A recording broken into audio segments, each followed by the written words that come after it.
Hello everyone, welcome back to study to inspire. आपका हमारे channel पे ढेर सारा स्वागत है। आई होप आपकी प्रिपरेशन अच्छी चल रही होगी और आप भी बहुत अच्छे होंगे। तो हमारा पिछला लेक्चर था हमारे इंटीरियर स्ट्रक्चर को समझने के लिए। जो हमारा इंटीरियर चैम्बर होता है, हमारा इंटीरियर एंगल होता है आई का, उसमें कौन से ऐसे स्ट्रक्चर्स होते हैं जो उसको बनाने में हेल्प करते हैं। और आज के लेक्चर में हम बेसिकली देखेंगे अपने एक्वस ह्यूमर का फॉर्मेशन कैसे होता है उसको। हमारा एक्वस ह्यूमर जो हमारे आईबॉल का एक बहुत ही अहम यानी कि इम्पॉर्टेंट हिस्सा होता है, जो हमारे आईओपी को मैनेज करने और हमारे आईबॉल के ओवरऑल शेप को बैलेंस करके रखने में हेल्प करता है।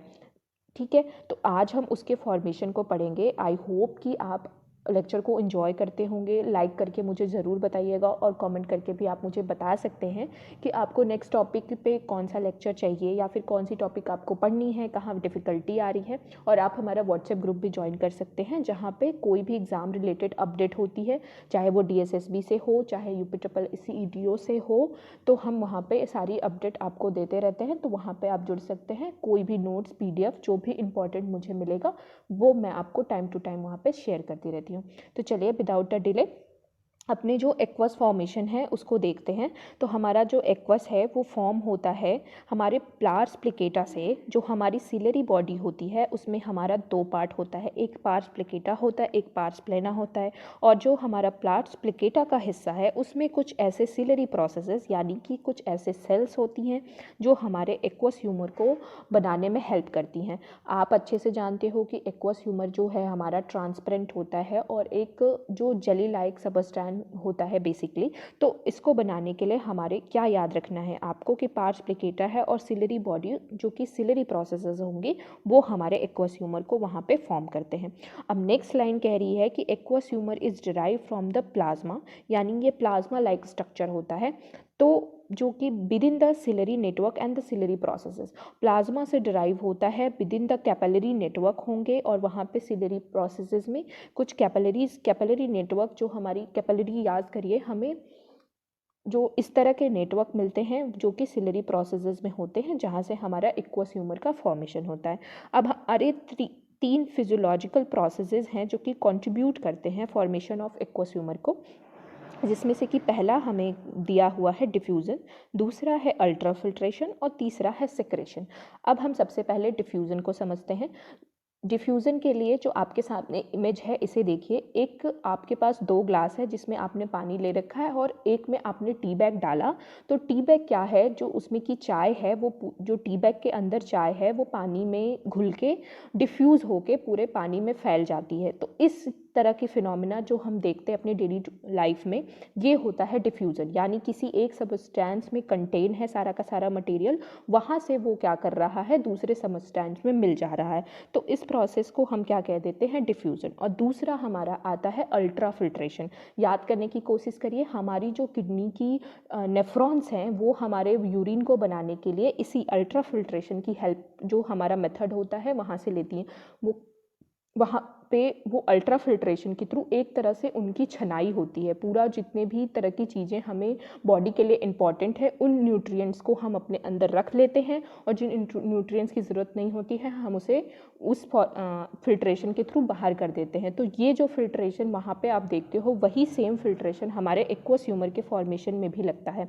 कई ऐसे तरह के हमारे पास इलेक्ट्रॉन्स या फिर कई ऐसे इलेक्ट्रोलाइट्स होते हैं बेसिकली हम कहेंगे, जिनकी ज़रूरत होती है हमें एक्वस ह्यूमर में प्रेजेंट होने के लिए। तो उन सारी चीज़ों को हम अल्ट्रा फिल्ट्रेशन से बाहर निकाल देते हैं, या तो उनकी ज़रूरत होती है तो सिलरी प्रोसेस उनको एक्वस में डाल देती हैं। तो और दूसरा होता है सिक्रीशन। तो इन सारी चीज़ों को मिला के डिफ्यूज़न, अल्ट्रा फिल्ट्रेशन और सिक्रीशन, इन तीनों को मिला के हमारा क्या बनता है, एक्वस ह्यूमर का फॉर्मेशन होता है। ये आपने देख लिया। और अब हम आगे प्रोसीड करेंगे तो हम देखेंगे कि हमारा जो एक्वस ह्यूमर है उसकी क्या फिजियोलॉजिकल या फिर फिजियोकेमिकल प्रॉपर्टी होती है। ठीक है, उसमें कौन कौन सी चीज़ें आपको देखने को मिलेंगी। तो उसका वॉल्यूम आपको याद रखना है, जो डायरेक्ट क्वेश्चन में आपसे पूछा जा सकता है कि हमारा जो एक्वस ह्यूमर है उसका वॉल्यूम 0.3 ml के लगभग होता है। और रिफ्रैक्टिव इंडेक्स की बात की जाए तो 1.336 होता है। Osmotic pressure and pH and the rate of formation, जो आपको सबसे ज़्यादा याद रखना इंपॉर्टेंट है, वो रेट ऑफ फॉर्मेशन है 2.3 जो माइक्रोलीटर पर मिनट बनता है, और जो हमारा रिफ्रैक्टिव इंडेक्स है ये आपको याद रखना है और उसका वॉल्यूम याद रखना है। ठीक है, तो रिफ्रैक्टिव 1.3 हो गया, रेट ऑफ फॉर्मेशन 2.3 माइक्रोलीटर पर मिनट हो गया। तो ये हमारी केमिकल प्रॉपर्टीज़ की बात कर ली हमने, फिजियोकेमिकल प्रॉपर्टीज़। और फंक्शन की बात की जाए एक्वस के, तो हमारा एक्वस का मेन फंक्शन जो होता है, जो आपको याद रखना है, इंट्राऑकुलर प्रेशर जो होता है उसको आप कमेंट करके मुझे बताएंगे कि नॉर्मल इंट्राऑकुलर प्रेशर की रेंज क्या होती है। ठीक है, और एक्वस ह्यूमर जो है हमारा, जो आईओपी है हमारा, इंट्राऑकुलर प्रेशर है, उसको मेंटेन करने के लिए एक हमें रेंज में हमें आईओपी चाहिए होती है। उस रेंज को मेंटेन करने के लिए हमारा एक्वस ह्यूमर मदद करता है। It provide nutrition to the cornea. जो दूसरा उसका इंपॉर्टेंट पार्ट है वो न्यूट्रिशन प्रोवाइड करने का है। एक्वस ह्यूमर से इधर कॉर्निया लगी होगी और इधर क्या लगा होगा, हमारा आइरिस लगा होगा। तो इन सारी चीज़ों को, लेंस को, विट्रियस ह्यूमर को और रेटिना को और कॉर्निया को, इन सारे जितने भी स्ट्रक्चर्स हैं उनको न्यूट्रिशन प्रोवाइड करने का काम हमारा एक्वस ह्यूमर करता है। कुछ अमाउंट में जो है हमारा कॉर्निया जो है एक्वस ह्यूमर से भी अपना न्यूट्रिशन लेता है। तो it remove the harmful substances such as lactic acid and carbon dioxide. कुछ हार्मफुल सब्सटेंसेस होंगे, जैसे कि हर बॉडी पार्ट्स में हम छनाई करके जितनी भी उसकी ऐसी चीज़ें हैं जो हमारे लिए यूज़फुल नहीं है हमारे उस पार्ट के लिए, उसको बाहर निकालते हैं। इसी तरह हमारी आँख में भी हमारे एक्वस ह्यूमर में लैक्टिक एसिड और कार्बन डाइऑक्साइड प्रेजेंट होता है, जो हमारा एक्वस ह्यूमर जब बाहर की तरफ जाता है तो अपने साथ जितने भी ऐसे पदार्थ होते हैं जो उसके हेल्पफुल नहीं है उनको भी बाहर ले जाता है। तो हमारे हार्मफुल सब्सटेंस को निकालने के लिए हमारा एक्वस ह्यूमर हेल्प करता है। It provide the optical clarity to the medium, यानी हमारी जो लाइट रेज आ रही हैं उनको भी एक ऑप्टिकल क्लैरिटी प्रोवाइड करता है, एक मीडियम की तरफ काम करता है ताकि हमारी लाइट रे उसके थ्रू आगे की तरफ जा सके। तो ये कुछ हमारे इंपॉर्टेंट फंक्शन हो गए एक्वस ह्यूमर के। अब अगर हम ड्रेनेज की बात करें तो हमारे दो इम्पॉर्टेंट जो होते हैं आउटफ्लो होते हैं, यानी चैनल तरीके होते हैं, रास्ते एक तरह से कह लीजिए कि कहीं से भी पहुंचने के लिए आपको, अगर आप कहीं जा रहे हो तो उसके कई रास्ते होते हैं। उसी तरह जो हमारा एक्वस ह्यूमर होता है उसके ड्रेन होने के लिए हमारे पास दो रास्ते हैं। तो आपको कह रहा है कि aqueous humour flow from the posterior to interior chamber, या मानी आई बॉल बना लिया और ये है हमारा पोस्टीरियर चैम्बर और ये है हमारा इंटीरियर चैम्बर। तो हमारे पोस्टीरियर चैम्बर से इंटीरियर चैम्बर में हमारा जो है एक्वस ह्यूमर फ्लो करता है, पोस्टीरियर टू इंटीरियर आता है। इस चीज़ को आपको याद रखना है। From interior aqueous humour drain out from the two route. अब इंटीरियर चैम्बर में आने के बाद हमारा जो आई बॉल है वो दो रूट लेता है बाहर निकलने के लिए। उसमें से पहला होता है ट्रेबेकुलर आउटफ्लो, कन्वेंशनल रूट जिसे कहते हैं, और दूसरा होता है यूवियोस्क्लेरल यानी अनकन्वेंशनल। कन्वेंशनल का मतलब क्या है, अनकन्वेंशनल का मतलब क्या है। आपके घर में दो दरवाजे जनरली हर किसी के घर में तो नहीं होते, लेकिन ज़्यादातर घरों में आप देखोगे कि एक मेन डोर होता है और एक पीछे का डोर होता है।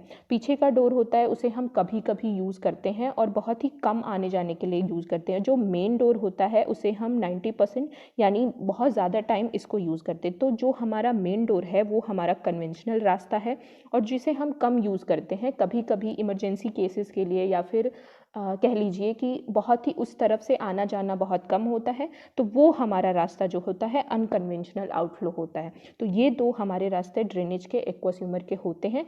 आज के लेक्चर में सिर्फ इतना ही देखेंगे, नोट्स में ऐड कर लीजिएगा, बहुत इंपॉर्टेंट पॉइंट है। वीडियो अच्छा लगेगा तो लाइक कर लीजिएगा, और वीडियो के डिस्क्रिप्शन में व्हाट्सएप ग्रुप का लिंक है, वहाँ पे भी ज्वाइन कर लीजिएगा, ताकि आपको कोई भी एग्ज़ाम रिलेटेड न्यूज़ हो, अपडेट हो, तो उस तक आप जल्दी से जल्दी पहुँच सकें। और मैं अगर आपकी प्रिपरेशन में थोड़ा भी हेल्पफुल हो, अच्छा लगेगा, बताना नहीं भूलेंगे। चलिए, thank you so much. Next lecture में हम ड्रेनेज को इन डिटेल करेंगे कि हमारा ट्यूबिकुलर मेसवर्क से कैसे ड्रेन होगा और यूवियोस्क्लेरल से कैसे हमारा अनकन्वेंशनल रूट और कन्वेंशनल रूट दोनों को हम देखेंगे। Thank you so much guys, all the best for your preparation.